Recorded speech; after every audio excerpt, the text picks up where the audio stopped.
new iPhone 7 is water resistant, has a fancier 2-lens camera. It's sleeker, offering 2 new shades of black.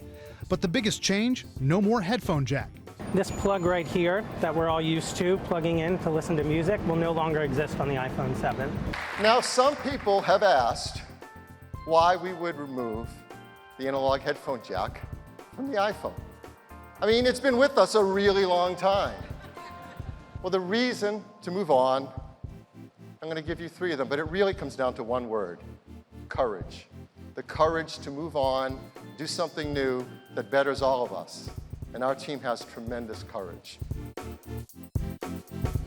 It's the much-anticipated folding phone. The Galaxy Fold was unveiled by Samsung at a packed annual Tech Insider event known as Unpacked Galaxy in San Francisco.